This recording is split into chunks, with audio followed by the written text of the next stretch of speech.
Hi, and welcome back to the... Save that one. Save. Good. Restart. Take two. Shut up and sit down.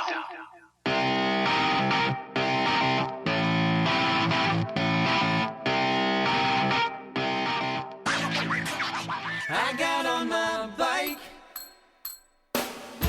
We've got a great show lined up for you. That is Champ Bailey, one of the best in the business. To have a name like Champ kind of says it all. Gonna put my helmet on. I got on my bike. I know my signal. You are listening to the Dialed Podcast with Matt Legrand, Evan Price, Lance Hepler, and Jake Von Duren. Pro tip, go listen to episode 125 outside. You're welcome. I got my cards and my spokes, and I'm waving to the folks who are uptown. Uptown, waving to the folks who are uptown. Dude, sucking at something? First step towards being sort of good at something. Riding on my bike. I put my Evan Price for the win. Right down the middle. signal bright. Riding on my bike. My name is Matt Legrand, and on this channel, we are always talking about biking. Hi, and welcome to the Dial Podcast. I'm Jake Von Duren, and I'm here with Lance Hepler. Lance Romance here for your listening pleasure. In studio. In studio. I'll be your host today. That would be fun.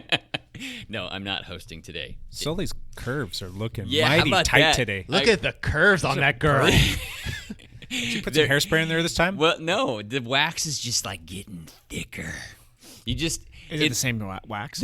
It's the same wax, but they're so long that now they curl up really tightly and nicely. So Does the water bead up on that when you take a shower? Yeah. And yeah. do you take the wax out, or is it just perpetually there? No, it comes out in the hot shower.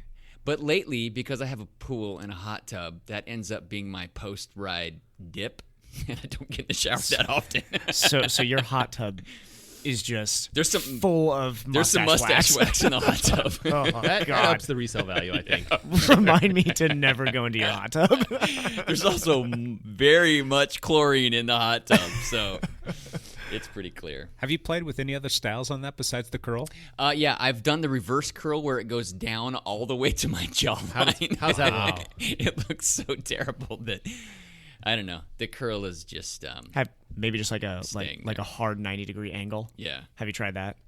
Hey, That no, could look fun. Yeah, that could be fun, but I'll break too many whiskers. This is true. Yeah. Be very aggressive with the wax. Across the table from me, Evan Price. I'm already done drinking what I brought, which was La Croix. Raz cranberry. And as we learned last time, was it Tonk who told us Yeah, that pamplemousse is French for grapefruit. For grapefruit. Thank you. None Okay. of us are smart enough at the table to know Which that. also, LaCroix is French for bubbly water. Oh. I just made that up. But yeah. Matt, what are you drinking? I'm drinking passion fruit, and I feel the passion as I sip on it. It's also LaCroix, which is French for the Croix. The Croix. So Got there's it. that. There you go. Kirkland sparkling water, lemon flavor. Don't know how that ended up in my bag today, but I thought we were done with Kirkland. I I like thought it. it- Oh, yeah, Kirkland. I thought we were. Are we boycotting Kirkland? Okay. They never send us a check, so I think. I just thought got I was lost in grabbing the a mail. limoncello, but I don't know. I wasn't looking close enough. Just grabbed yellow. I've got the Polar Seltzer Water Black Cherry, courtesy of What was your Captain energy Von drink Duren. this morning? Did you have an energy drink yet? I had a 0-calorie Monster energy drink at the crack of 9 a.m. when I woke up. Oh my gosh! Retirement is Retired good. life is Oh, good. That sounds awful. Retired life is good. Yeah, I always am up at 5. Got to get to work. Yep. But Yeah. Mosey into the other room. Mosey, yeah, I mean, my commute is a major pain in the butt. Yeah. It's the longest commute of your career so Sometimes far. you got to stop by the bathroom. Sometimes you don't. And that voice you hear, Matt Legrand. Well, what's up, ladies and gentlemen of the internet? You guys look pretty dang good. Pretty dang good. Cool. Yep. Yeah. All right. I feel good. You look. No. Since you feel so good, how about you backpedal for us first, Mr. Hepler? Well, I didn't feel good earlier in the week, so that's why I'm happy I feel good now. You just have like cough and flu-like symptoms? I didn't have a cough, but I had flu-like symptoms for like maybe I should 36 hours. I stayed away from people for a couple of days and went and got tested. Did you? Scaring us all to death. Did you feel like they literally to death? Checked your brain for how for the a tapeworm? Yes. Because I got tested for a tapeworm. The COVID test is like they go deep, right? Oh yeah, not anymore. They don't. Yeah. They stick a swab up your nostrils. Okay, but they don't put it all the way back. It's not super deep anymore. They initially did, and now it's not that deep. Because they used to check and see. You could tell what you were thinking. Yeah. It was way back there. My test was negative. Obviously, that's why I'm here. Technically, you need to be tested again just in case. Correct. Yeah. Yeah, I had a fever for like 36 hours. That was it. It was very fatigued. Did not feel well. Coincidentally, I only rode 12 hours this week. So that's pretty dang good. My time was way down. I still think that was a little bit of overtraining catching up with you. I know Lance tried to shut that down real quick when I said that, but I was like, if you had a negative test, I'm pretty sure that meant that maybe your 20 hours for 5 straight weeks was a bit much. Well, I caught something, but it was some bug or flu. It was not the COVID, thank goodness. So, but we did have a scare there. Not the Rona. Yeah. But so I took a couple days off the bike, and I had a blast the rest of the week on the bike. I did some fun stuff. So I ended up, I rode with Jake a couple of times. Yes, sir. We had a good time. I rode out to Crown Point now that they've opened the road back up finally. How's that? It was beautiful. Actually, because the road isn't open all the way to Multnomah Falls. This is in the Columbia River Gorge. It is absolutely fantastic, glorious. Probably one of my riding. favorite rides it is. In the area. In it's the just Portland gorgeous. area, it's the place you should ride if you've got a bike. Oh, yeah. Is to make it out to the Columbia River Gorge. And it's been shut down because they didn't want people congregating at trailheads and at waterfall trailheads and at viewpoints. Mm-hmm. But they opened up part of the road, but not the parking lots. So they've shut down quite a few of the parking lots. But which day did you go do that? I don't know. It was July 9th. I have no idea what day that was. You're retired. You Thursday. Don't care about days. I don't care about days. But when I got out there, no traffic, no cars. It was. I actually set a top 10 on one of the descents from Crown Point down because there's no cars. You're like, I'm going to go the opposite lane against traffic, going 40 miles an hour with my broken wheel. No, I got a new wheel. Big announcement. Oh, that's Big good. announcement. I finally I do remember got you picked that up. wheel. Yeah. Mm-hmm. I got that this week and was able to get it all set up. Let's test this thing out. I actually went out the very next day and got a downhill KOM. Because I was like, oh, the wheel is good now. I can go. You've been keeping it under 75, and you're like, not anymore. Yeah, it's a 75. So yeah, I had a great week. The ride out there was beautiful and back. Started actually feeling really quite good yesterday and the day before. So my son came into town for a couple of days. It was great to see him. He's 24. Flew into town because we had a nephew of mine, a cousin of his, who was getting married in a small ceremony that was held outdoor in the Brush Prairie area. So he came into town for that. We had a great time at that. And I still rode my bike a bit. And you still snuck out for a morning ride before the wedding? I did. That was a day I rode with Jake. We rode like 60 miles that morning before the wedding. Yeah. And we didn't ride that hard. We only worked a couple of sections. But it was a good time. We were just exploring North Clark County, which is beautiful. Yep. But found some new roads out there. So and a bike park. And bike park or skate park. There's a skate park in downtown Battleground. Do you own the KOM on it? I don't know, but we were on our road bikes, weaving in and out of the skateboarders and BMX guys, and they were laughing at us like, one of these things is not like the other. Some kid was like, "Yeah, dude, drop in." And I'm like, I'm an old gray-haired man. I'm like, all right, I'll drop in. Did you? Well, I went up on some berms and things, so yeah, it was. That would have been cool to actually try to drop in on a road bike, because it probably would not go too well. I've done it before on really not the deep ones, but on the shorter ones, you can do it. I'm more comfortable doing it on my cross bike than on my road bike, but yeah, whatever. Lance also tried to get me to ride on a pump track this past week too, on road bikes. Oh yeah, there's evidently there's a pump track right in the middle of. We were out on the. We were I was about to make a comment that we saw some pretty. Last night we were out there. Yeah, on some pretty watching intense. kids. We were watching, mostly Oh. watching. But we did see a kid who I feel terrible. He said had a video, deleted the video. Oh, but there were some really. It was like this massive. How would the kids put it? Rad kids. 15-foot jump. Do they still use rad? Yeah, rad kids. Right, they were rad. Yeah, but you're not the only one at skate parks. So. Right. They were. Yeah, we were at a forest skate park. Also. Well, no, Jake and I were on a recovery ride. That's air quotes because we don't actually know what recovery ride means. No. But yeah, I found this little pump track out in the middle of the woods, in the middle of a neighborhoodish area. The land is owned by the city, so it's kind of fenced off, but there's trails around it, and you go back there, and there's a pump track. And Jake and I were okay. Where was this? So yeah, I'm very interested now. You and I have ridden very close to this a few times. Everybody that's listening to this that's not from there is gonna be like, "What? What are you talking about?" But when we ride west and we're on McGillivray, and you know what that yap section is? That's the section. It kind of like if it's off MacArthur. Yeah, if you go past Ellsworth Springs area. Yeah. Okay. We'll turn left there instead of turn right. If you turn right, that's the yip. If you turn left, and we kind of come back around through the neighborhoods. I'd have to show you. You and I have done it, but we've ridden very close to this. And Lance is like, if you go right here, there's a pump track. I'm like, what? What are you talking about? And we're on our road bikes. Yeah. So we turn right, and sure enough, we find this little forested cool. area, and there's like a pump track, and you have to kind of ride in there a little bit, and there's a little pump track in there. That's awesome. Yeah.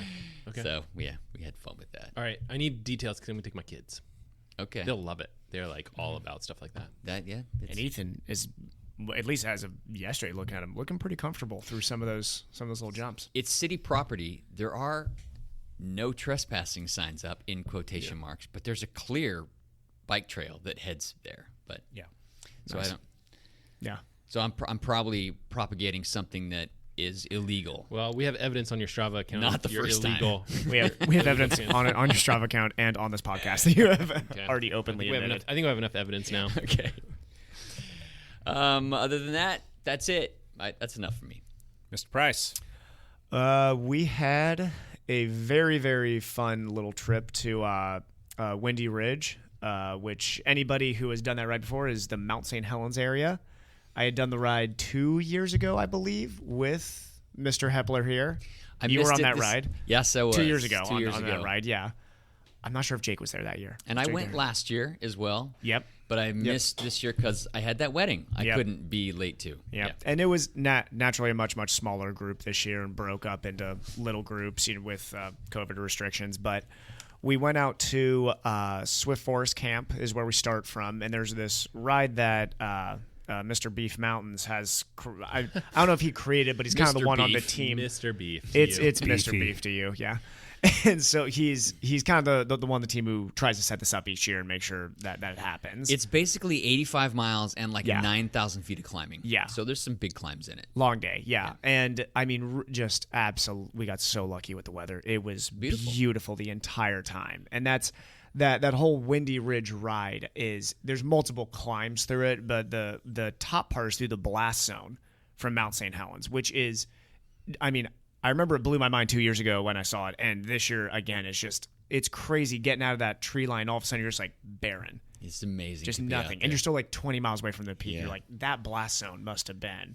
Now, that blew in 1980, correct? Yep. Yeah. 1980. Okay. May 18th, 1980. May 18th, 1980. Okay, gotcha. So I was not born yet, but I think I was the only one not alive on this podcast. Matt, were you? Yeah. I was alive. You were a different part of the country, though. I was one, and I was mean as hell. Yeah. I was angry about that volcano blowing. Yeah. Matt remembers it like it was yesterday. I was 10, and I actually remember it. Okay. Because I was living in Oregon City at the time, so it was an event I actually remember. That's a big event for sure.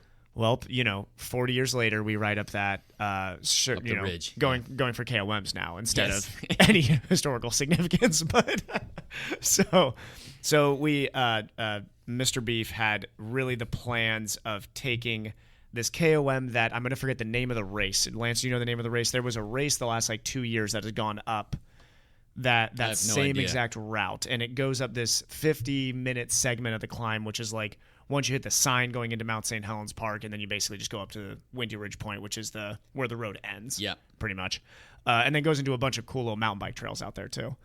But we going there, Mike had big plans on like the amount of power he wanted to put out, all these things. So I knew it was just going to really hurt. That whole section was going to be painful. I'm guessing you were the only one that was able to stick with him. Yeah. So because there's a couple cool stories there. There's a descent going down into it. Yep. So on the descent, we all separate just a little bit. Mike's leading out, and we hit the turn, and it just immediately breaks into like 3 groups, basically. And by groups, I mean 2-person groups, very small groups. There's only 6 of you on There were only the like 6 of us on the ride, yeah. And so Nels brave Nels Martin decided he was going to stay with me and Mike, which we knew that there's a steep section to start. So we're just going to go really hard through that first section, try to get a gap on the KOM and see what we can do. See if you can hold it. Because we knew the KOM was sent on like 100-person group ride. So we're like, all through the little flat roller sections, we're going to lose time no matter what. So we're pushing very strong through that first section. Nels held on for like 4 or 5 minutes, I think, through a really, really, really tough section. Like, he is fit right now. Wow. And he blew off the back, recovered, and then rode the rest of the time with Nate and Hatfield. Thank you. Yeah. Nate and Hatfield, which is great because as we were joking with him, at least he didn't pull over and have to puke this time or anything like that. He trucked. I mean, his system recovered. He was able to stay with them and rode great the rest of the way. But yeah, me and Mike just flogged each other through the entire thing, and I really struggle with some of those windy sections because he's such an aggressive bike handler and just knows how to put out power through those sections. So I was helping on the climbing sections and hang on for dear life on the flat sections. And then we got to the end, and we knew that I had started about 2 seconds behind him.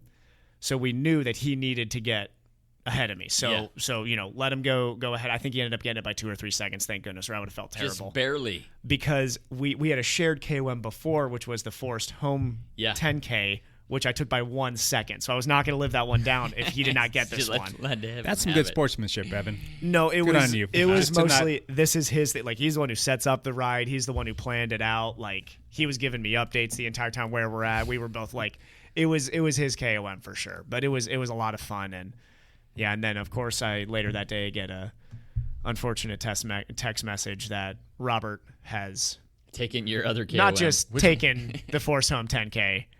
They destroyed it. I didn't know about this. We're talking like I think it was like 18 minutes.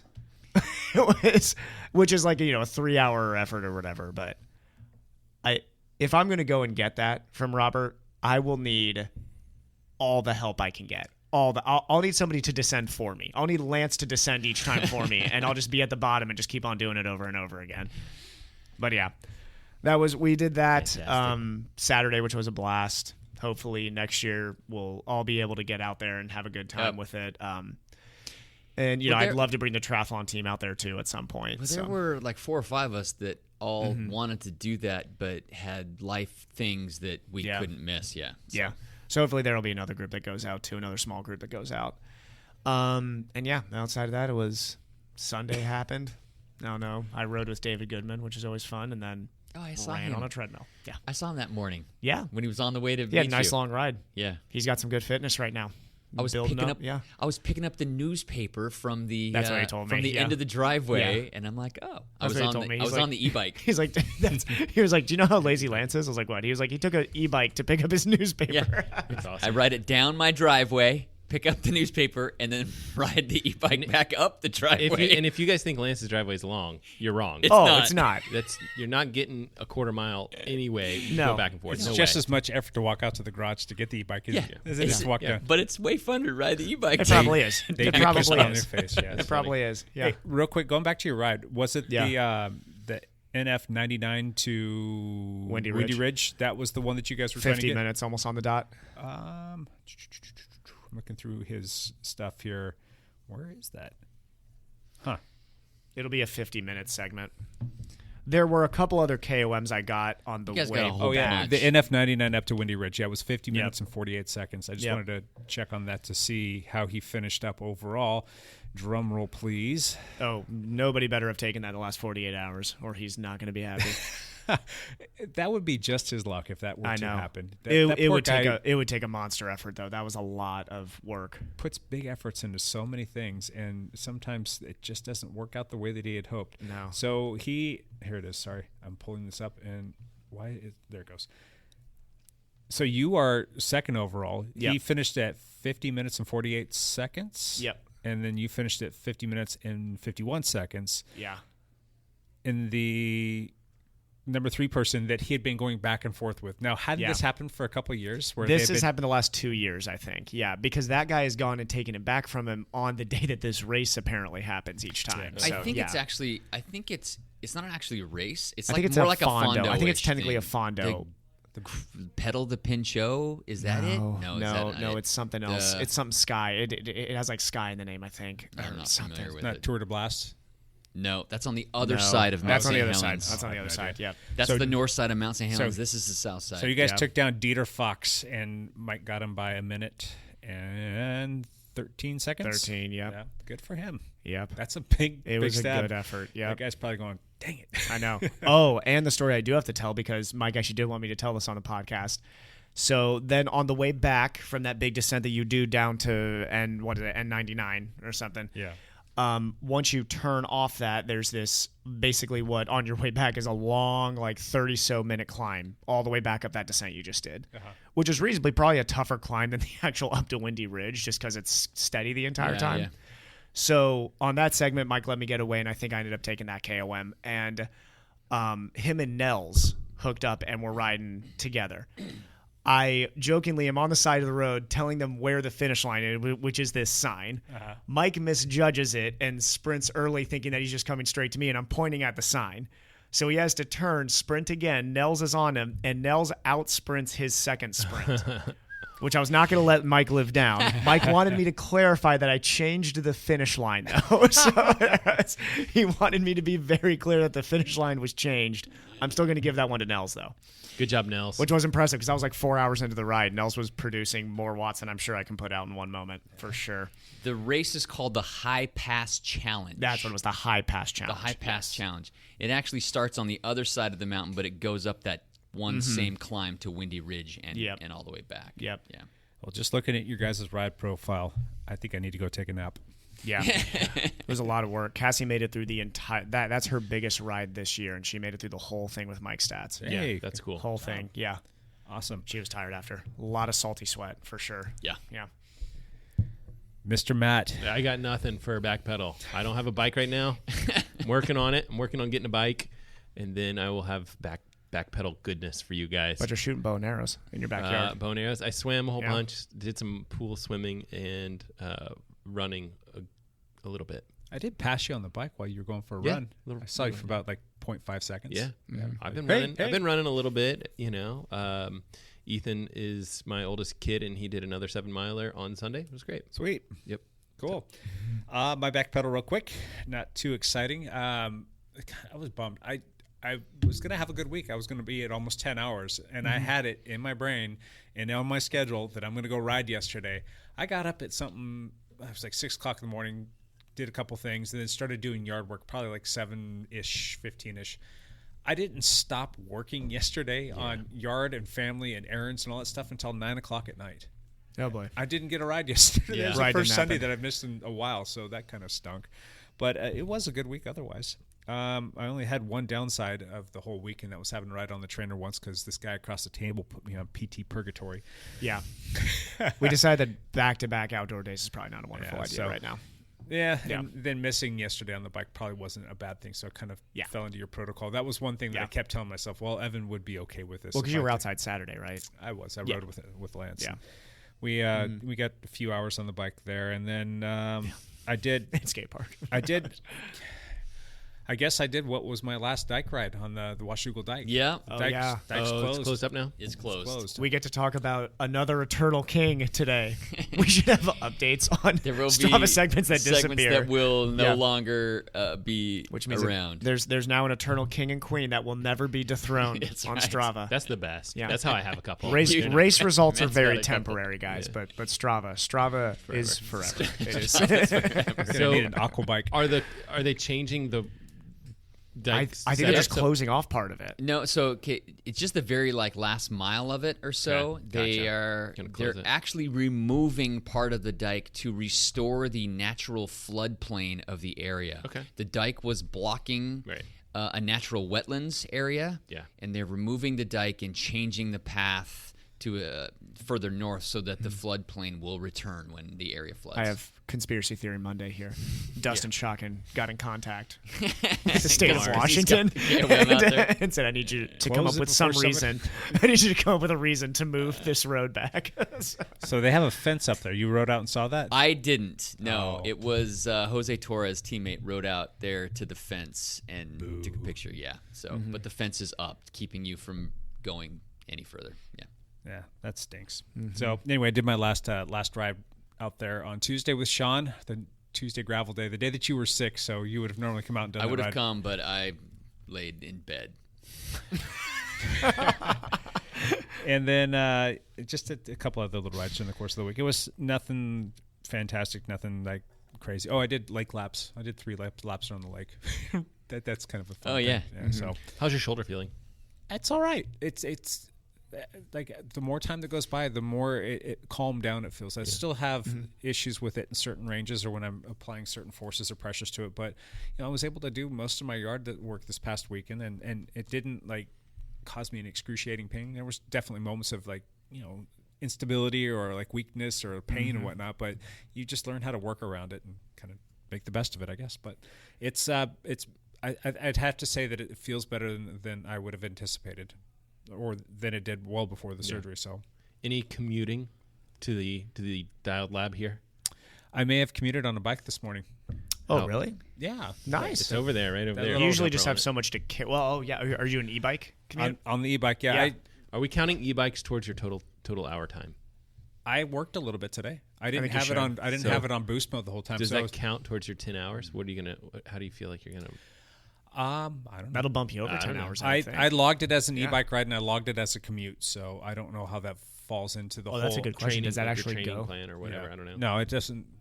I guess if you were to ask me, does that count towards your goal of 10 hours a week? No. But the e-bike caps out at 20 miles an hour. Oh, yeah. So as soon as you get over 20 miles an hour, it's on you. And I was trying to hold 22 on the flats, and some of the downhill stuff, you're just kind of wee. That bike is way too small for you. No, isn't it? No, the seat's too low, but it's actually not bad. Okay. Yeah. The seat's about, and I That's I originally put it a little bit higher, and I was going to be more in my more normal aggressive position, and I'm like, no, I'm just going to keep it down a little bit, and just kind of slow down and relax and kind of treat it a little bit more of like a cruiser. Yeah. Halfway here, I'm like, I wish it was up a little bit more. Yeah. And I have that ability to do that, but I rode that one. It was awesome. Yeah, it's so much fun to ride. Yeah, it's a cool bike. Yeah. So that was my commute in this morning, which was kind of neat because it took me, I think it was 6.5 or 7 more minutes to get here on the e-bike than it did to drive. Really? That's it. I mean, that makes sense because you think about the stoplights that you got to hit on the way there. You're making up time in between each of those. Yeah. Which route do you take? Is there? Do you have a safe back way or something? No, just we'll come down lake and then kind of drop down over there by the golf course and then kind of pop up and take 18th all the way here. There's a couple spots of traffic. It's a little bit bad. You can kind of cut into some neighborhoods if you didn't want to deal with that stuff. But there's a pretty good bike lane on 18th all the way here. There is. Yeah, there's a very good bike lane there. Yeah, so that was fun. I showed up to work today, had a smile on my face.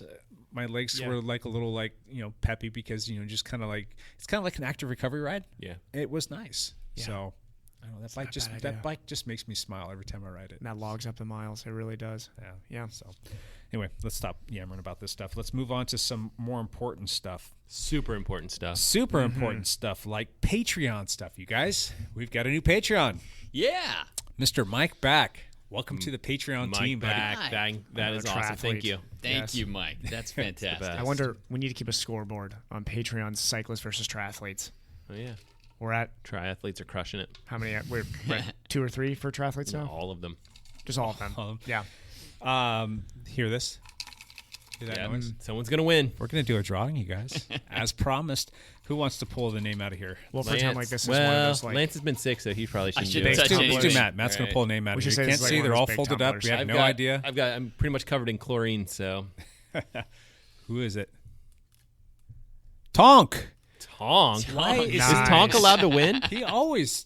Yeah, he's a patron now. He's Tonk. He's Tonk. I guess he could win. How does he always win stuff? That guy's got like a rabbit's foot in his back pocket. He does. Yep. Well, Tonk, you, my friend, get to choose between a dialed buff or a Zwift water bottle. Ooh, go Zwift water bottle. Go Zwift water bottle. He probably has a buff already. Yeah, those Zwift water bottles are actually pretty nice. Yeah. Those are those Purist water bottles. Yeah, they're nice. Pretty those nice. Are good. Orange team colors. It's kind of cool. So Tom, Zwift is naturally team colors. It works out nicely. Tom, I gotta ship some stuff to him anyway, so I can just add that in there. Nice. So Tonk, when you hear this, you just let me know what it is that you want, and we'll put it in that little package that's coming out your way. I think it was like brake package and a couple of little things. So does he go back in here into our list? Yeah, he goes back into the list. Does he could keep just winning every time because he's so darn lucky? I don't know. I guess so. You guys been keeping track of our patrons? Anybody do anything cool this past week? I don't think we actually... Speaking of Tonk has plans to go after Mount Spokane here soon. And he's made friends. Yeah. He's made friends. I don't know anything about Mount Spokane, but it seems like a really cool climb. It's like a 20-mile climb, like 4,000 feet.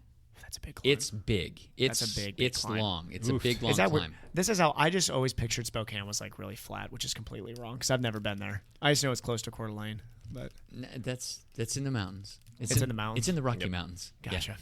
Yeah. Are those Rockies? Are those hilly? Those Rockies. Those Rockies. That John Denver was full of crap.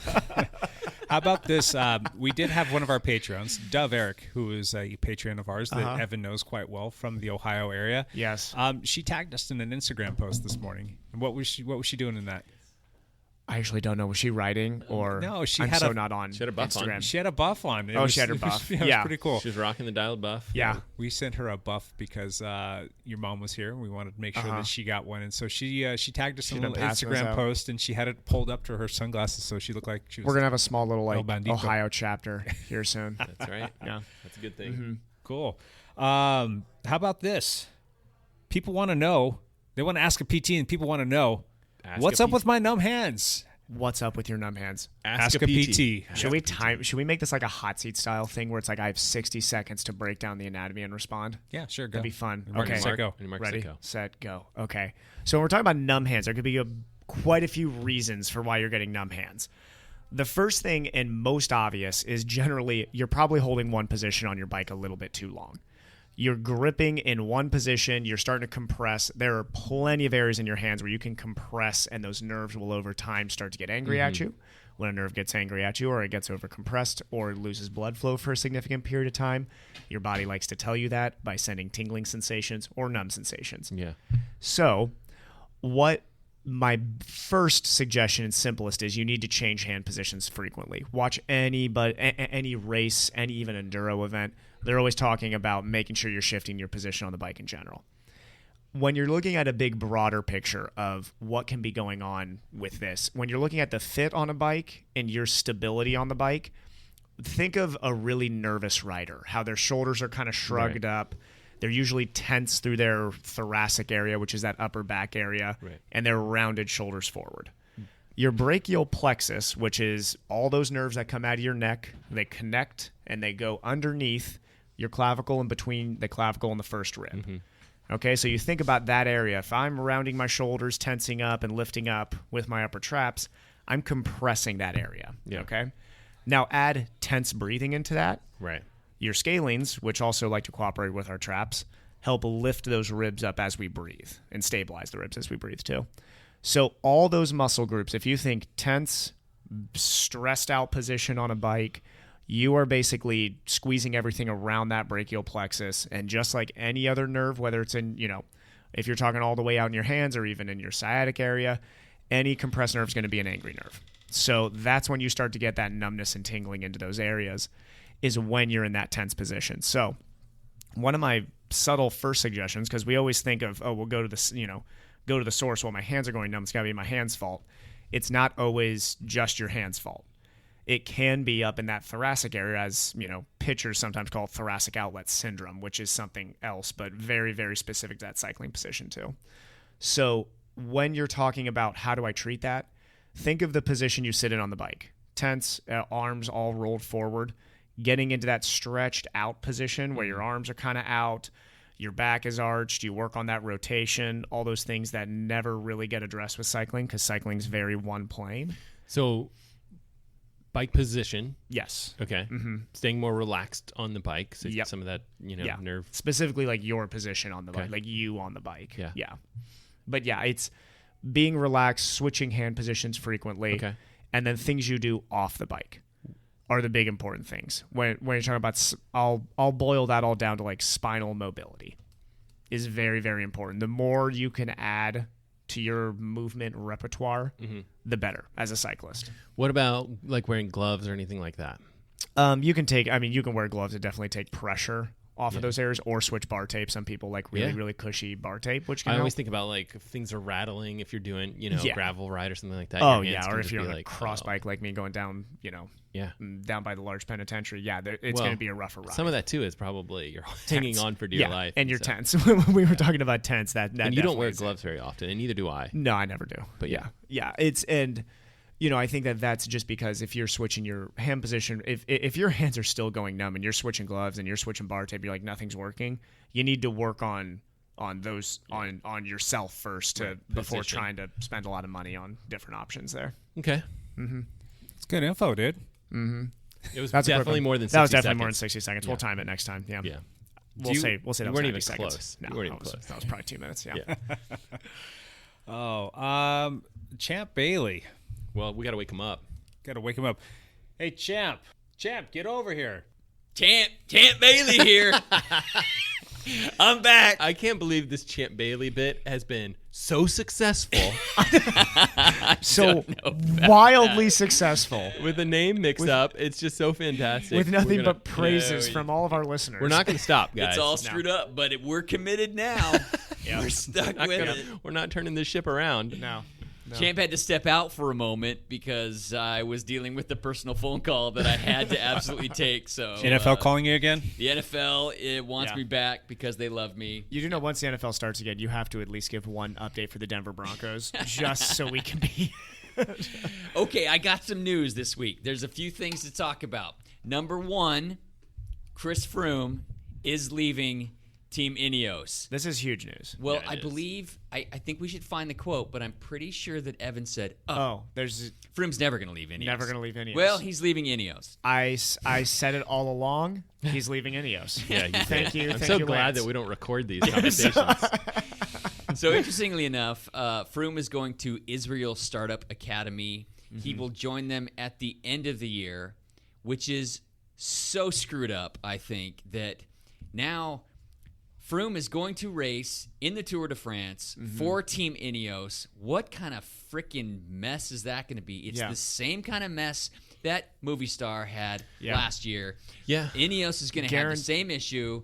They have a potential team leader who is not sticking around. They got three of them. If Chris Froome races in the Tour, I'm going to make a prediction here.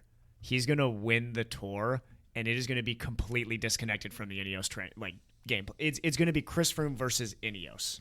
It's gonna. Well, he won't do it without his teammates, so it's gonna blow up. He'll find a way. I disagree. I'm going to disagree with both of you guys. These teams, I'm going to change my answer once the Tour starts. Fair. So yeah, these guys are professionals.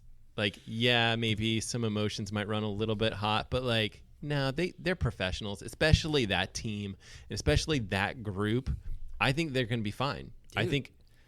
What are you talking about? They're all prima donna athletes. They're not going to be fine. I think Movistar blew up because of the same issue last year. But they're not Movistar. They're not Movistar. Yeah. I mean, they've been a well-oiled machine. Look at Geraint Thomas. Like, he's a total pro. Okay, he's a pro. Wins the Tour.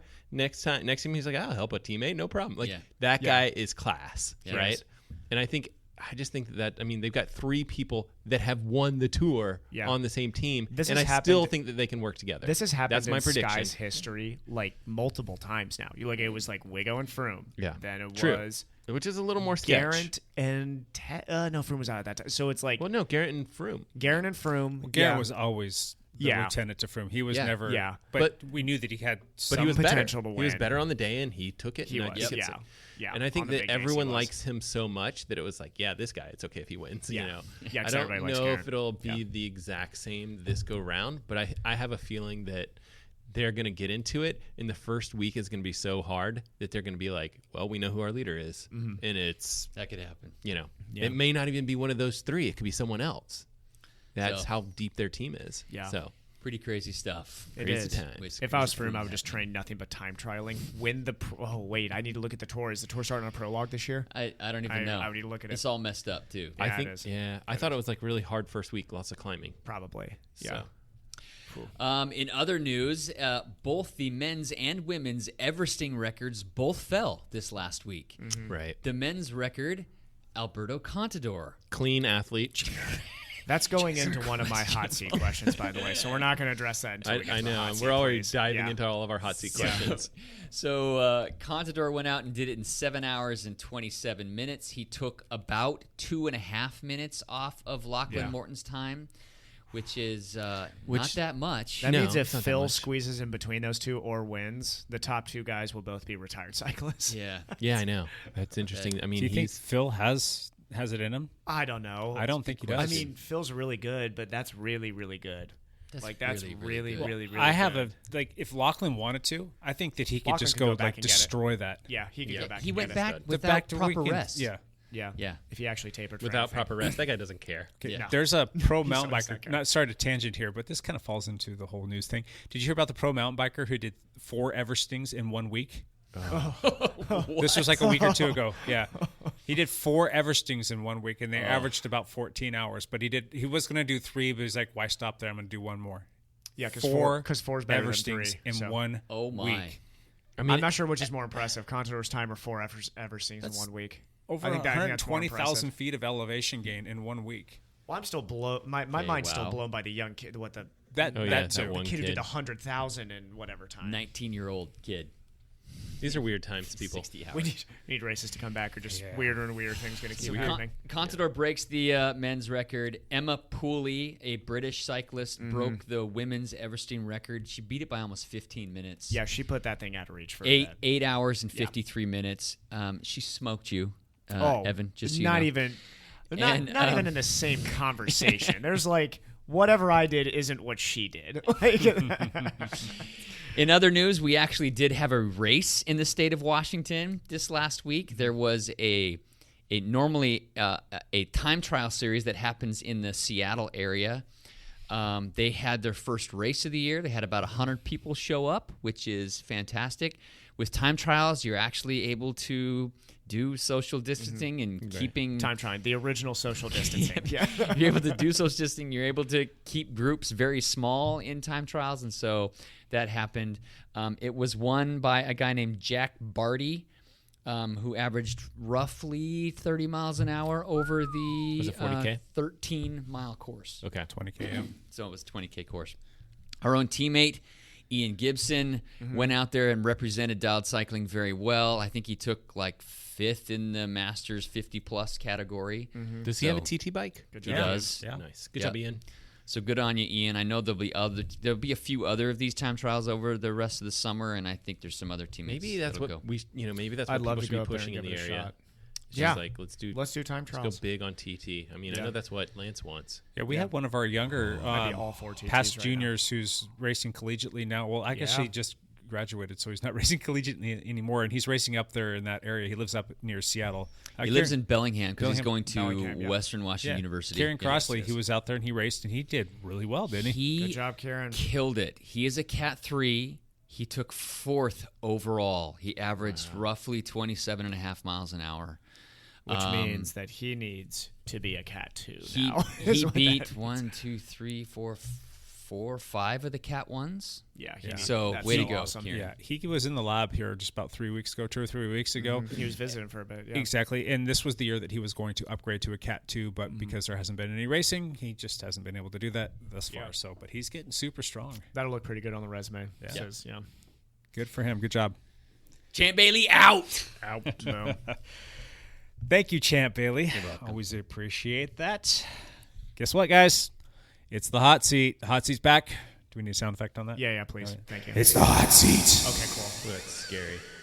I can't do the hot seat without that. I just don't feel right. Awesome. Who wants to start? I'm stealing it today? first because I know it's all we all want to ask, so I'm going to ask it. Go. Go, Evan. Go. Should Alberto Contador's record stand?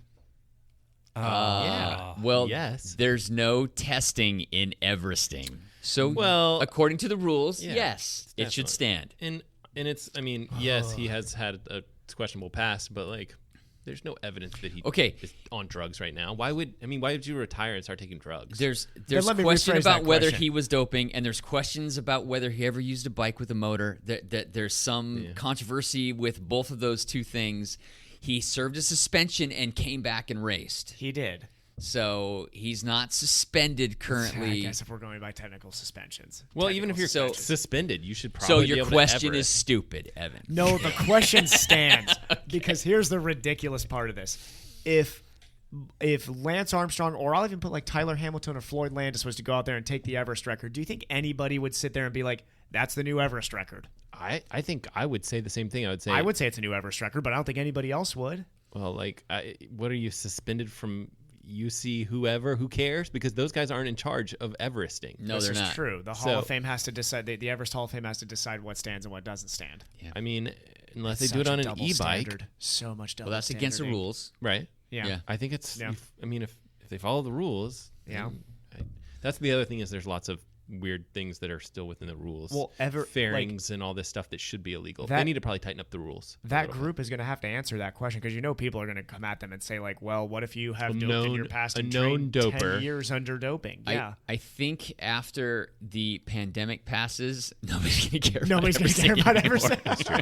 Well, we'll have racing back. We talked about this. Very true. We talked about this since they've had all this COVID crisis. They have basically said publicly, we're not doing drug tests right now.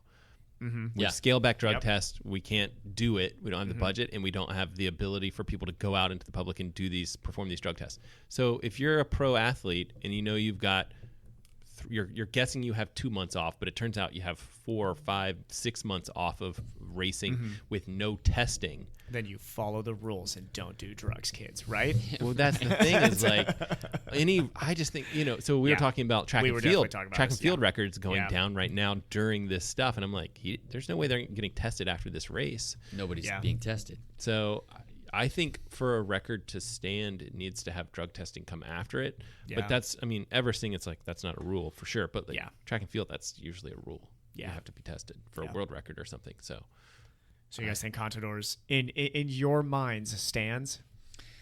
Well, yeah. If someone said, "What's the record?" That's what we would say. Yes, that's what we'd say. Yeah. Will we cheer when somebody takes it from them? Yeah. Yeah. Probably. Yeah. Yeah. We have our favorites. In my book, Lachlan's still the Everest champ. There you go. I want to see him come back and do it again. My book matters about as much as you would think it should matter. But if Lance went out and did it, you would support him. No.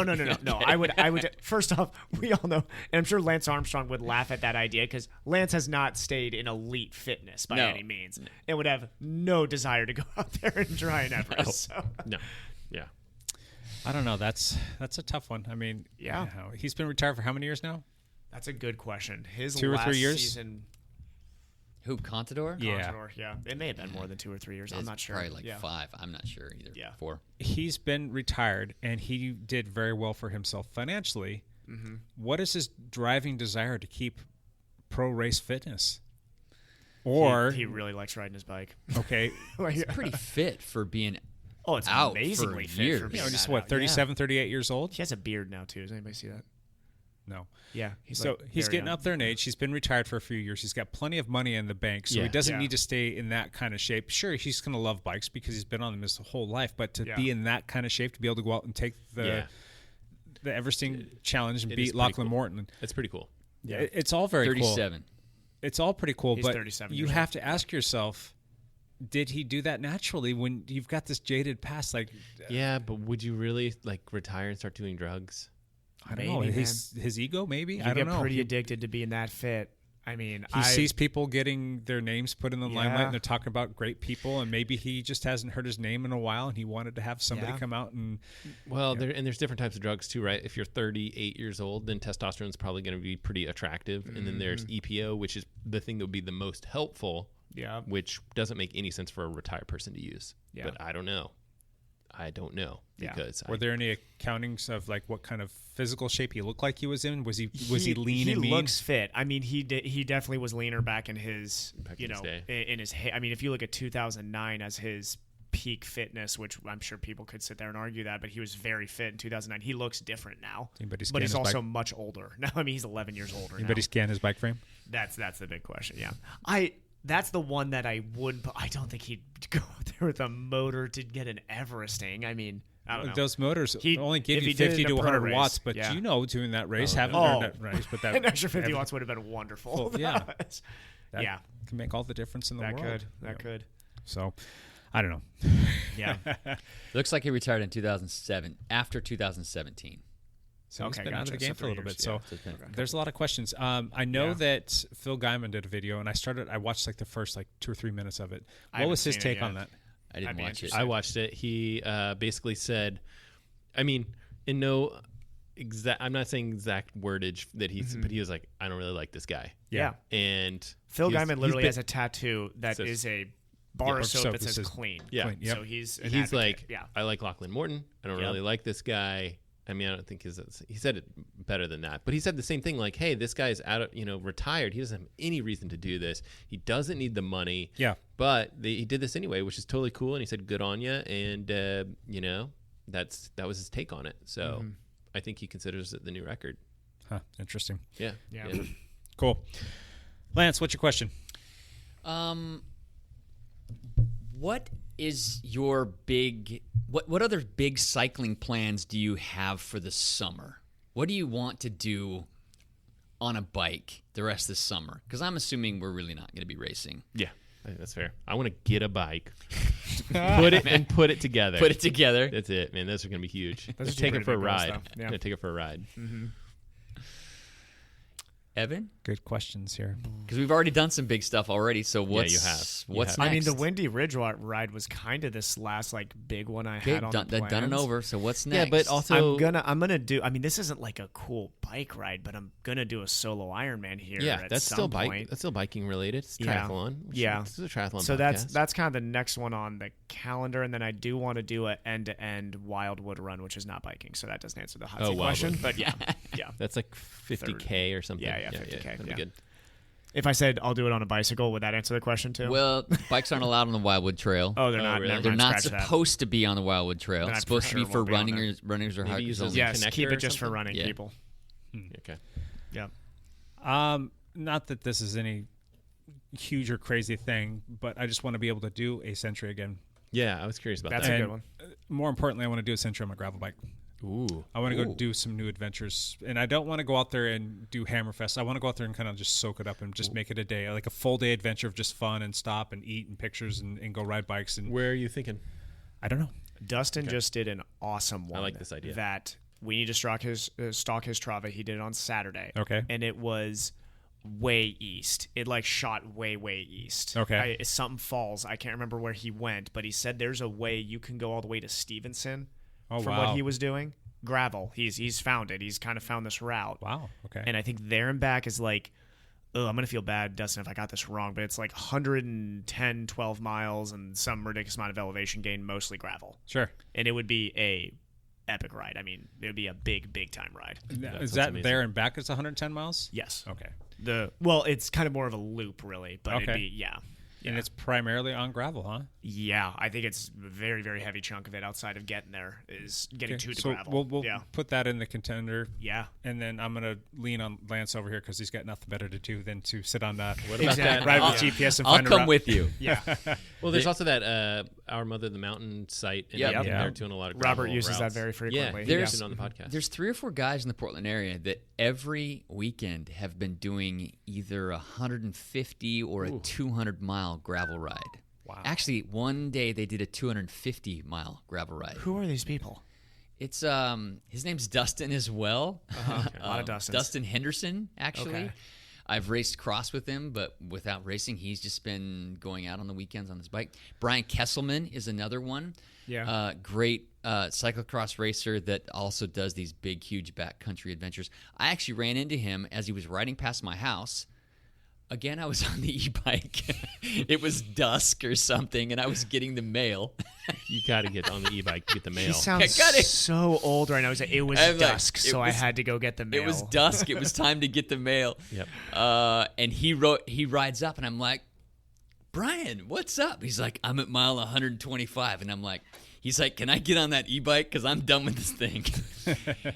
and he had done like a 115-mile loop through the Gifford Pinchot, which is up all in North Clark County Gifford stuff. Pinchot would be a really, like, you could link together some awesome routes through there.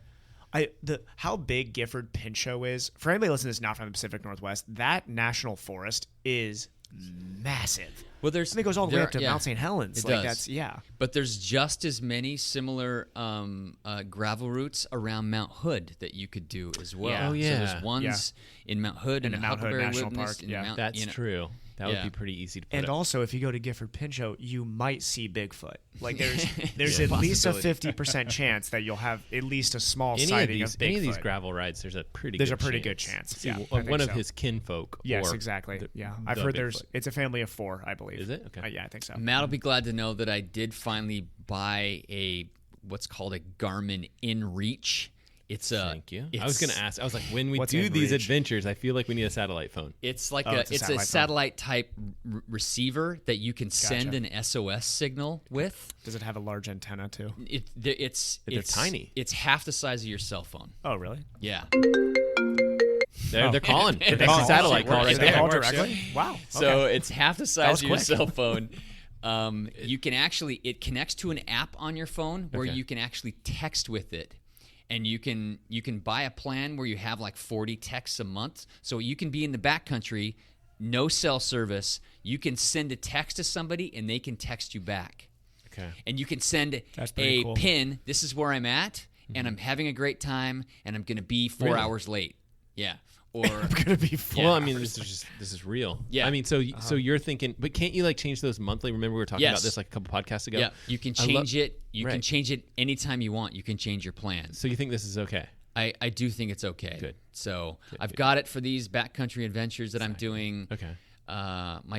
One of my daughters is going to be doing some private rafting trips, and I want her to have it with her when she's on that trip. So you guys gonna share it? Yeah, we're going to share it. I remember it was discounted. Like maybe did I send you a message when it was discounted? Is that when you were like? That's when I got it. I don't remember how much it was discounted. Like 20% off or something. It's a $350 device. Okay, I that's got it for pricey. like $250. That's good. Yeah. And and then you're paying the monthly thing when you need it. Yeah. So when I know I'm going to be in Idaho, or if I'm going to be doing rides, you can just activate it immediately. I really like this idea. I really like I like Jake's dream plan for this summer. I don't know if I would get to it this summer because I don't have a gravel bike. I don't have a bike, but I love this idea of just being able to like go long, have some safety if I need to Would call you in maybe help. want to, Matt? I would go on, like, if you want to do a rack ride, I'd go on a rack century with you. If you want to do that, because that's your old stomping grounds. You had a million times, and on a new bike would be fun. Yeah, that would be great. I don't think I'm ready to do it right now because I should probably ride a bike a couple times before I do a century. Yeah, man, I wonder if my century, butt is going to be sore when I start back. Probably a bit. Yeah. Not even on the Zwift on the TT bike. Not doing any of that. I had to put the TT bike back together, and I haven't had time to do it. Oh, it's pretty sad. Yeah, it's a sad. Yeah, it's sad. okay. How's it going with selling all your parts and pieces? I sold all my bikes. I haven't started selling wheels yet, but I need to. Round 2 with the cross bike was successful. You sold it. Yeah. In fact, the guy I sent him. I texted back and forth with him, and he's like, "Where can I take this?" And I was like, "Our Mother the Mountain. Go check out this site because he's having a good time with that particular bike. So that's awesome. Cool. So super happy that people are have a good bike for a good price, and I have the accordion thing. See previous It's episode worth it. for Totally. it's totally worth it. Cool. Yeah, but I'm definitely ready to get a And, bike. The office. In the offices, yeah. Exactly. So. Yep. So has everybody answered Lance's question? I think so. Yeah. Except me. Matt's just Yes. what's yours? Probably the oh, most that's right. Yeah. Probably the most interesting answer of anybody here. Yeah, that's true. Well, I don't know. I mean, I don't have any. I really want to. I want to go back to Idaho and go back to Utah and do some other Adventure big rides. rides. Yes. Would you think gravel stuff or? I'll do gravel stuff. Yeah. Okay. But I'll have my mountain bike and I'll have my road bike as well. So Yeah. that's what I'm trying to get out of here. But I'm being delayed by a property sale that I'm in the middle of. So, Okay. yeah. So you think maybe in the next couple of weeks you might be heading out? I might leave tomorrow now.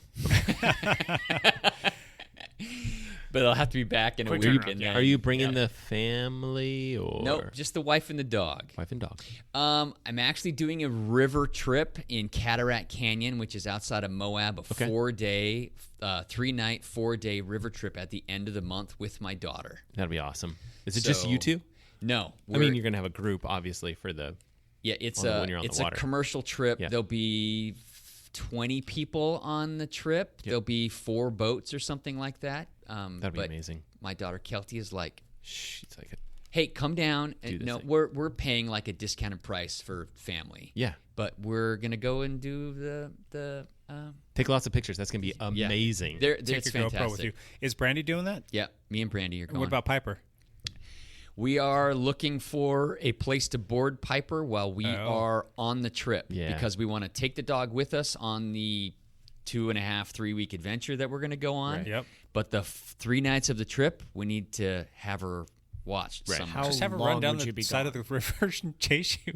How long? Come on, Piper. How long would you guys be gone for? Like 3 weeks. 3 weeks? Yeah. Wow. Are we going to do Lance Okay. on location? But we want to take the dog with us. Yeah, of course. Yeah. And there's actually boarding services in Moab, Utah Yeah, you'll be for fine. rafters nice. because they know this happens. Yeah, So you'll be fine. Interesting. we're just trying to Are we find gonna are we gonna have you call in or anything like that? Probably. via satellite phone. Texting us. texting via satellite phone. No, I'll try to call in while I'm adventuring. That's the plan. Sounds good. Cool. Awesome. Matt, what's your question? I actually have 3 questions, and I don't know which one I should ask you guys. Ask all 3. We've got time. We have time? Okay. Will Chris Froome win another Tour de France? Yes. No. No. He's won 4. We had 2 no's. No, yes? Yes. Yes. I don't think so. He's But done. I like him. I want him to win Who's another beating Tour. him? Egon Bernal. Look at his team. Yeah. Well, Jumbo He has, Visma. he has, I think- he I has think Greipel Bernal- leading him team. up the climbs. I think that injury was a huge setback, and I Yep. think Yep. he needs at least another year to get over that, and then he's getting old, and I think it's hard. It was a huge setback at the wrong age. Yep. So I think him coming back can be very difficult. he's going I to- want to eat my words more than Oh, anything. I know. gonna- I would love for him to. That'd be great. He's going to remind us how dominant he was this year. Now that fitness is going to come back. It's Well, the in fitness- 2021, I really think. Well, not predicted the end of 2020 with the tour, but he's going to remind us where his fitness was before that injury. That'd be and awesome. it was high. He was the best Grand Tour rider before he decided to ride his TT bike without hands. Yeah. So yeah, Was it Bologna Snot Rocket? I think it was. Yeah. He was like and something, it was windy. something that I'm sure he would love to take back. But yeah, that's. I'm going to ask a question that kind of piggybacks on Matt's question Yeah. there. Will he be insubordinate during the Tour de France this year? I think he's more professional than that. I think he's former professional too. I don't think I so. think he will fully be insubordinate because if you look at his past actions, I think he's very professional. He's a great guy. Yeah, like But we're if talking you- Wiggins way back If you then. remember He was when a lot he younger back quote then. unquote accidentally dropped Wiggins as he looked back, looked at him, and then decided he was going to put out That a was an 5-minute accident. effort. When it comes down to winning, in those moments, I have no problem with Chris Froome saying, "Well, Ineos has already made it very clear that I am not their leader, and in this moment, I feel like I should be. So I'm going to show them that I am." Ineos is going into this though without like declaring who the clear person is that they're going to support. They're going into Correct. this as the 3-headed monster. Yeah. Oh yeah. So if Bernal's looking good and Froome sees an opportunity to be insubordinate, to put himself in a position so that he can be the person that is Better leading place the when they get to a charge. time trial. Yeah. All right. Do you think that he would be insubordinate to get to that stage just so that he could get the team support so Yes. that they could two parts to Yes. that. go for it? First things first, I think he's pretty professional. Don't disagree. I think that he probably would not do that. Second of all, I don't think he's going to have the chance against Bernal because that's really a climbing situation. It's not going to happen.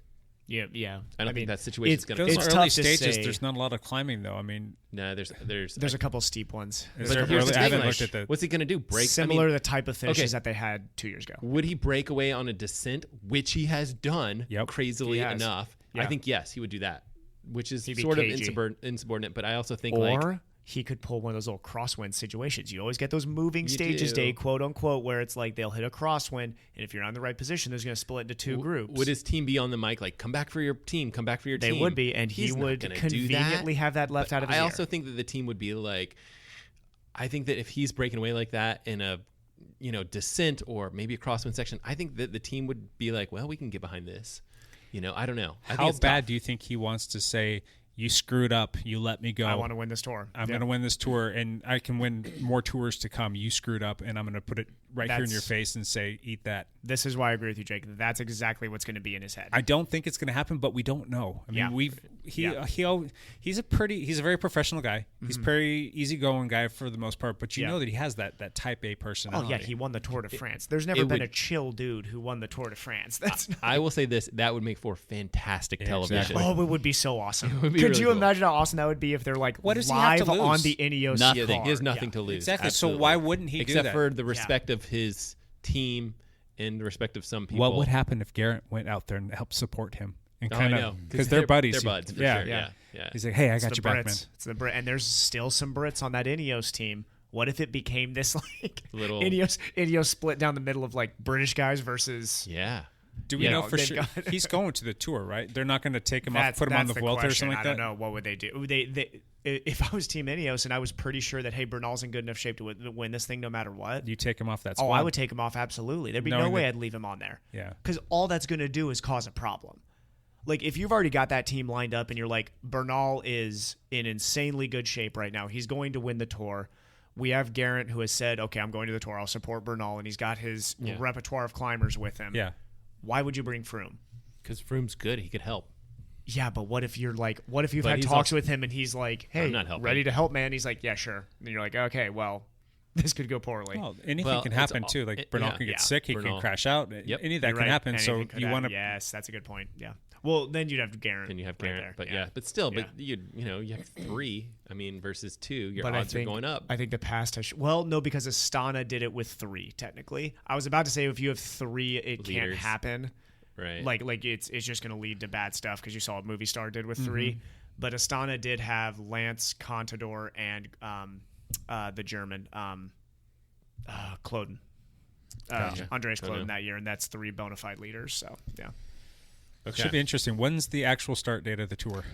2023. We should be talking about it right now because it should be going on right now. It's like August 29th or something. We'd be in like week 3 right now if it was, but August 29th. It's August 29th. That's why I feel like we just have to be talking about the tour all the time now is because my body is feeling like it should be happening right now. So something's amiss, All right, I got another question for you. That was supposed to be a fast one. I think Continental came out with some new, so they have the Continental 5000s, which we all like. I think all 4 of us have used that. I love them. I like them. They have some now with the cream sidewall. The little gum sidewall, yep. That's brand new, I think. And it's for the tour, right? I don't know why, but do you guys think that's would you I think they're making that specifically for the tour, and I think it's so it'll stick out so people ask what's that tire that the guys are riding. Really? Okay, that's cool. That's my 2 cents. I think that's it doesn't go well with the gold that I have on my SLR, so I don't like it, but in the tour it'll probably look cool. Yeah. Not a fan. No. I don't care. Don't care. If the price was the same, you wouldn't pick one. I wouldn't pick the. No, I would pick the one that doesn't cost as much. It doesn't look as mean, but it kind of gives a cool, like almost a vintage look. Yeah. I don't know, like it reminds me of like an old rat rod. When you put that on a rat rod car, it looks kind of cool. It just depends on the bike that you're putting it on. Okay, so. That's true. No, maybe. I kind of like all black. I like blacked out stuff. I just like the. All right, last question for you. What's the worst part about running tubeless? Setting the tires up. One for setting up the tires? What'd you get? No, getting like I've had it happen to me twice in the last week. I didn't talk about it. I was on the gravel bike and I ran something over, front wheel, put a gash in the tire, and the sealant came spraying out. So every time that came up around, it was spraying my whole body. So it was like taking a spray paint can and it was like running up your whole body. So my shins, my thighs, my belly, my face. It was all over me. And then it finally kind of set, and then we thought we were going to be good. I was riding with Sean, and then I went a little bit further, and it was still kind of hissing at me just a little bit. I think that this is a time where I can plug Orange Seal as a better sealant than the Continental stuff. I bought 2 bottles of the Continental stuff when we ordered some of the Condi stuff, and they say it works really well with their tire compound. I'm just not a big fan of it. I think the Orange Seal's better, and I've seen Lance go through similar situations, sealed right up. Talking with Carl Bailey, who works with me down here at the lab, who's a PhD chemist, telling me that from a molecular standpoint, it's a much better compound. So I think Orange Seal is a much better way to go. So long story short, I got sprayed like pretty badly with that, and we did the rest of that ride. It was raining when we were riding, and then got the flat right as the rain stopped. And so like I kind of had mud all over me, so that sealant kind of hit the mud that was already on there and kind of caused that to bind. And I haven't shaved my legs in a while, so I've got this mud all in my legs that now has a layer of sealant on it. And then we get out to the dike, and it's like it had never even rained over there, and we were getting poured on when we were riding through Lackman's Park. Now the dust is coming up from the dike, and then I have a layer of dust on top of the sealant that was already, and it was like all like, you know, caked and coagulated, and I had like balls all over my leg hairs. I'm like, do I need to get the clippers out? Well, I'll probably ruin them if I'm gonna do that. So I was in the shower like scrubbing the heck out of them. That's really funny. Wow. So that is funny. I'd much rather deal with setting up a tire than have to deal with having to clean my bike and having to get all that crap off my legs and having to put a tube in there during a ride. So I think that Evan, have you had any problems? No, I haven't gone tubeless yet. Oh, okay. Yeah. Not even on your road bike. No, not on my road bike, Not on or your TT bike. on my cross bike it's tubeless, but that's the only bike I have that's tubeless. No problems. Nope. These guys set the tire for you, so that wasn't a pain. Exactly. So you're like there's zero. I have zero I negatives. haven't actually set a tubeless tire yet, so I need to. I'm going to switch over to it on the TT really bike simple. and the road bike now, and I've seen people do it, so it can't be that. Just tough. need to have the right things. You need to have a compressor. You really do for most wheels. Just have a compressor, and that will set the bead really quickly. And then you can take out the valve core, and then you put in your sealant, and then you pump it up, and you're good to go. It doesn't take much time at all. I just need a walkthrough on it and just actually buy them. Those are my 3 questions. Yep. Sometimes tires and rims don't play well with each other, and that's what makes it tricky. Mm-hmm. Yeah. Yep. So I've got a hot seat. Go for it. Okay. In lieu of anybody who is following YouTubers who watches The Vegan Cyclist, is it healthy, good for your fitness, and good for your mental health to couple running into your training if you are a cyclist? No. Of course, yes. Of course, the answer is yes. If you're a cyclocross racer, then you probably need to do a little bit of running. Yes. If you're a cyclocross racer, yes. More and more tour, like Grand Tour riders, are mixing in a little bit of running into their training. Yeah. Mm-hmm. And it seems to work for Cam Wharf. Well, and you got guys like Mike Woods. Is that his name, right? From Canada? Yeah, but he was a former runner. He was a stud runner. Yeah. He was. He was. But one of the reasons they're doing it is for bone density. Yes. Thank you, Matt. Mm-hmm. So, Lance, get on it. Jump on it. Well, Lance, I take 1,000 milligrams of calcium every day. Oh, God. What about someone that's got a messed up ankle? This is where hiking would be wonderful. We'll go. You kind of do hike, don't you? A little bit. A little bit. Yeah, Jake, my wife and I like to go for hikes. Jake hikes and does yard work. So there's like plenty like weight bearing activities in Jake's day. I'll go through like periods of time. Like my ankle hasn't bothered me now for probably like 2 or 3 weeks. Mm-hmm. But there was a period just before that where it was about 2 or 3 weeks that like every time I would move the wrong way or go up and down stairs, it was killing me. And there's a little flap of cartilage in there in the ankle that gets sometimes impinged in there, and then all of a sudden everything kind of flares up, and then it's a pain in the butt. My orthopedic wants me to go in there and have that removed and do the microfracture procedure, and Evan will shake his no vehemently and say, absolutely not, don't do that. Yeah. And it's more of just like a live with it kind of thing. Is that what your recommendation is? I mean, like living with it, and one thing is like gaining mobility through that area is still possible, but it's just going to be a hard route because when you're talking about that area where you have that cartilage, Jake, that's a big compressive area, like a dome into a mortise joint. So you're talking about like a lot of compression that can go through there. Yeah. So are you saying that it's contraindicated for me to go do any kind of running? I would like to. I wouldn't say contraindicated, but volume would have to start incredibly slow, and you'd have to have a big adaptive process compared to somebody who was just like your level of cycling and be like, I just want to go and run. It'd be a different prescribing of that running. It'd be like okay, Jake's first week is going to look like a couple 30-second strides, a little run walk on the trail with the kids, and we're going to do that for a couple weeks and see how it responds. If my shoulder gets back to health, I want to be able to do cyclocross, and I think in order to do that, I need to train with some running so that it doesn't become a problem where I step wrong. I had it happen at short track last year when we were racing short track mountain. There was a time where kind of went offline a little bit and I had to do a little foot dab to kind of turn myself around to get back on track because it went offline.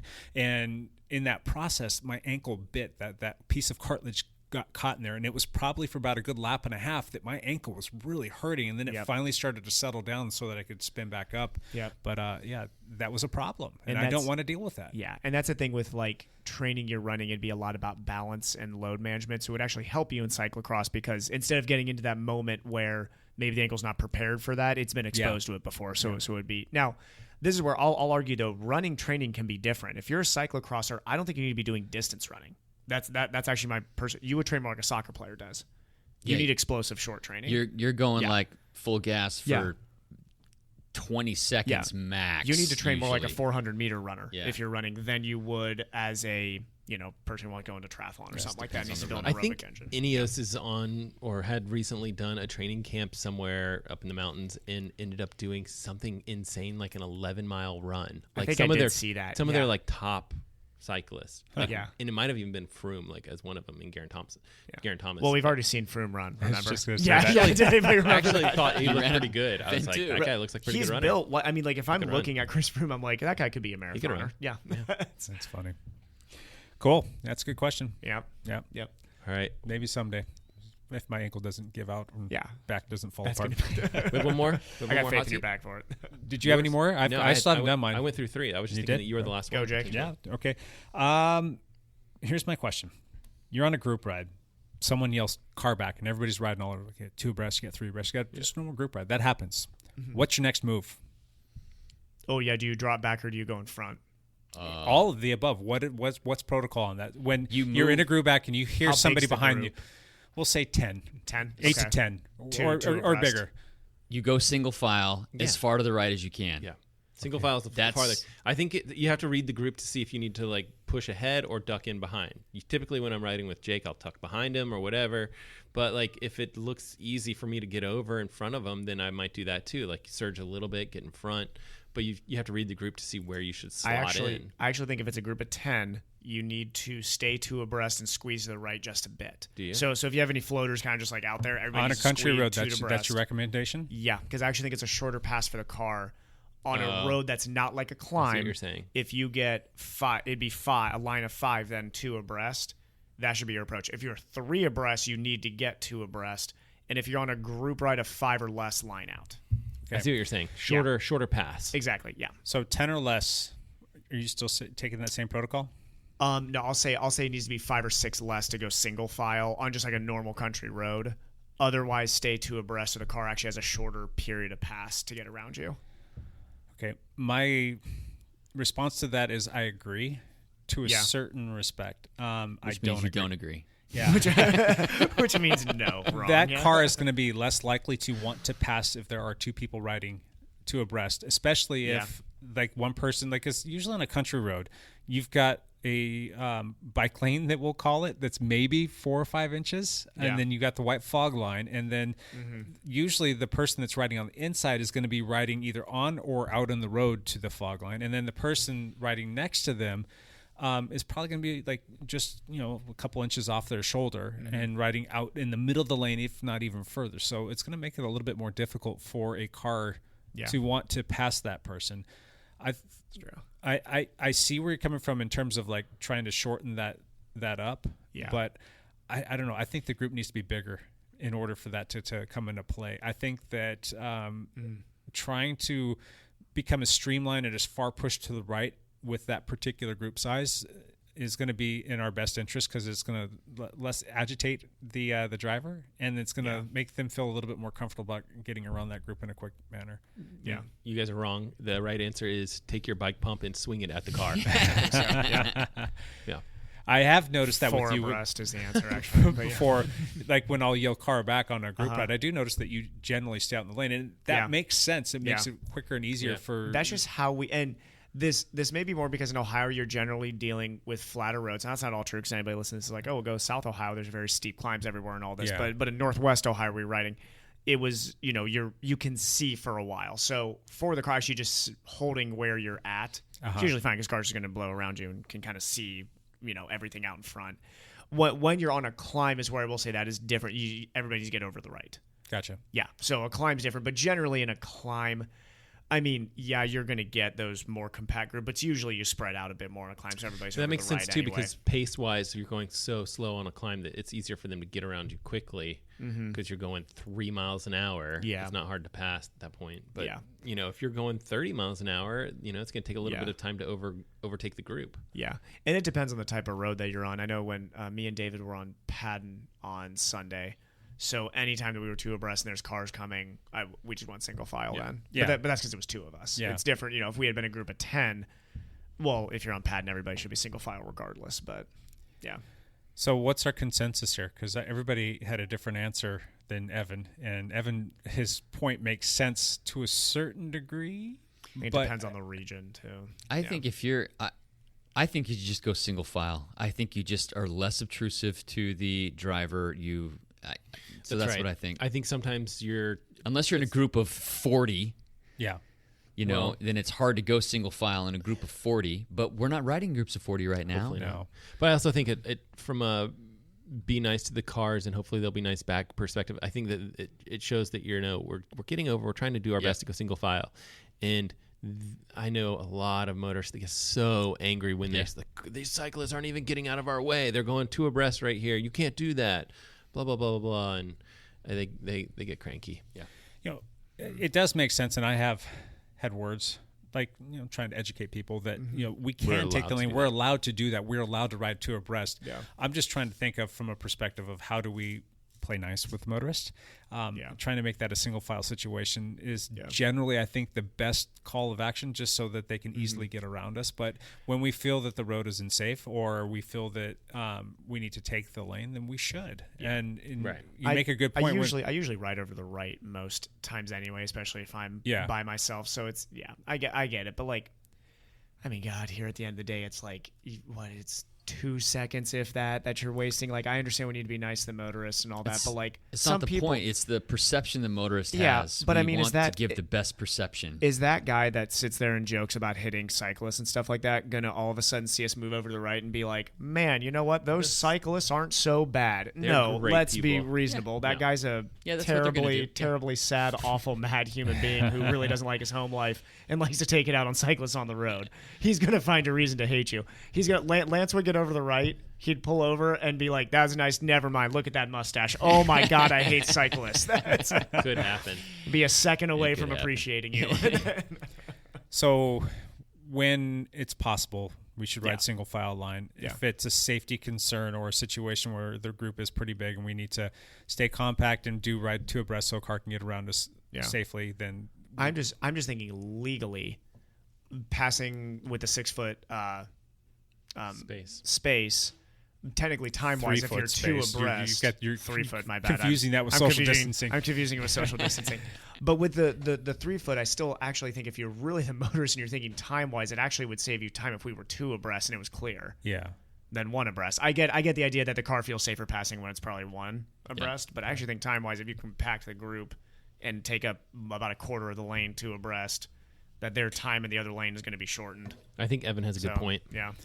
Just saying physics-wise. Yeah, I still think that motorists decide to make passes, and they're going to get pissed about it. Yeah, but when they're making their passes, I think that if we give them a little bit more of a berth because we're single file line and they have to go just a little bit further, I think that might even be safer because I don't think they make the best decisions as to when to pass. They just see motorists.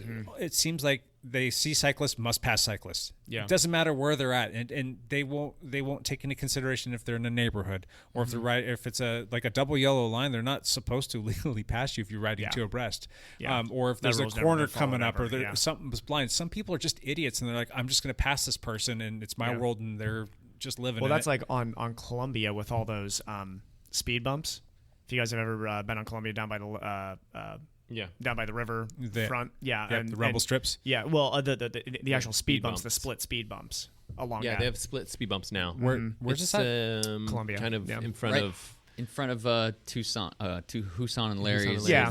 Oh, Beaches. yeah. No, I know what you're talking about. Yeah, if I'm doing an interval on that, and just like when you guys were too, we're actually going faster than the cars are. Yeah. But I will, every single time I do that, I'll have a car that will ride up right next to me, get to a speed bump, slow down, go fly by because I get to go on the right where I don't have to hit the speed bump. Yeah. Guy will do the same thing, come right. It's like this like cat and mouse game where I'm like, you could just, like we're going the same speed, man. We're actually both going the speed level. Like you just hang behind me just for a second so that we can both get to Husong's in time.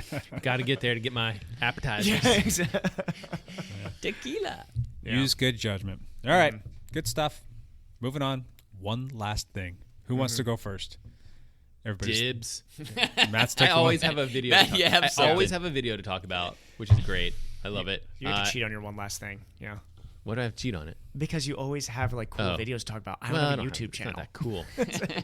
Cool is such a strong word. This past week, I posted a video about the Wahoo Element Roam. Good video. Thank you. Yeah, I think I made less mistakes than usual, which means I kept it under 103. But it's a bigger cycling computer. It's Wahoo, which means it's their cycling computers tend to be very easy to use. Their interface is excellent. I talked about what I liked about the computer and what I disliked about it. Go check it out on the YouTubes, which is www.youtube.com/imlegrand. And it might not be www, it might be 6 V's. www.youtube/Matt That's not it. Coders. Are you sure? Yeah. Sure it's not 6 V's, it's 3 W's? We'll go either way. We're not sure. We'll go with V's probably. Awesome. Check out the channel. Thank you. Evan. So I have decided to retire from endurance sports and pick up archery. After shooting a couple rubber arrows in Matt's backyard, I found out that I am incredibly talented at archery. Good. Wow. Very good. It's one of the best. Very below average. I mean, Dash is technically still, my 5-year-old's still technically a little bit better. In the area, I think I'm ranked 5th right now, closely behind Matt's 3 children and the kid from across the street. So... yeah, I think top 5 is good enough to want to retire from endurance sports and move into archery. Archery. So, yep. Updates to come next podcast. Yep. I'm going to break the record to getting the mail and newspaper on my e-bike every day. That's my plan for the week. That's my only training goal. Wait, what's the new can you Strava that, please? What's the Can new you actually Strava make a thing? segment? What? Make a segment, yeah. Make a segment from the house to the Isn't mail. there a Because segment I'll in go your and front steal yard? that segment. I want to go and take that segment. Remember there's like wasn't there like a mayor, like you're the mayor of this segment now for getting the most you're times? the local legend. Local legend, But yeah. we don't have it in Oregon or Washington yet. Can we just call it the mayor? Can we call it the mayor? the mayor. The mayor of that The segment. mayor of e-biking to get your mail. Oh. Jake, you got any one last thing? Not really. I'm just buried in work. Yeah. I've got so much work to do. And, if you're listening to this and you're local, you're maybe on the team or you're a friend or whatnot, and I haven't gotten back to you yet, don't take that personally, please. Or if you know how to I'm work doing on what bikes. I can. Yeah. Matt and Evan were telling me about this new app, some Wolf app or something, or Woof. Yeah, that's right. If you guys watch The Office, there's a... I need that thing. We Make it should've- real. Make it happen, We Matt. should have just rolled with it, not telling him that was from an Office episode, and just Gotta get that Wolf. Gotta get the Wolf app. No, yeah, just go to Wolf. I've probably seen it, but just don't remember. Look it up. It's Woof. Wolf app. If you search for that, it's fantastic. It's like WOOF. Yeah, it's WHOOF, I think, right? I don't know. A wolf. Yeah. I mean, it's a made-up thing, so I don't know what the correct spelling is. But yeah, it's an Office reference. You guys should all be. If you don't get it, then Ethan is we probably don't have the same sense of humor. So yeah. Well, just to put this into perspective, the listener that we just talked about today, Patreon, Dove Eric. Yeah. She sent me a private message on Instagram. I didn't know that I had a private message on Instagram from her until last night. She sent this like 3 weeks ago. Yeah. Something like that. I'm like, oh my gosh, I feel like a You jackal. need Wolf because you would have gotten a fax actually. Yeah. So It's WUPHF. Woof. Right, because it was like the person that was going to buy the domain and they were like, we already have a buyer lined up because she's taking all these investments for this social media. It's like, we already have a buyer lined up, and it's like Washington University such and such, and they just wanted to buy the domain or something like that. Yeah. So good. That's funny. Can you make that up? Just channel all of the messages from all the different platforms, from everything. Oh, I got time. One place. I got spare time. I got it. Put Snappy Chat on hold for a minute and help us out. Oh, was I not supposed to say that? Nope. Oh. Woof. I'm all woof now. Woof. Anyway, that's my one last thing, and I will get back to you eventually, I promise. So if there was 47 bikes in here, you guys, the other day. 47. That's a lot of bikes. That's a lot of bikes. I'm trying to take one out of here. Yeah, we're working on it. Patreon, one last thing. If Patreon can have one last thing as well. Yep. Go to .podcast.com. You'll see there on the landing page the Patreon link. If you would like to become a Patreon, just click on said link and go in there and kind of choose what works best for you. We really greatly appreciate that. We've got I think we're in the teens now, maybe, of patrons. It's really nice that you guys super are cool. supporting the podcast. We appreciate it. Really, it's awesome. And we're going to be doing some more drawings, probably not next week, but this is going to be a regular thing because we want to give back and say thank you. And, yeah, just go there and sign up, and we'll be sure to integrate you into that process. Thank you to all of our Patreons. Yep. And thank you to you guys for coming in for another podcast. Hopefully we'll be able to have Lance join us next week. I might be remote. We'll see. We'll see. All plans are soft. Okay. And thank you to everybody for listening for another week. We greatly appreciate that. We'll see you next week. Bye for now.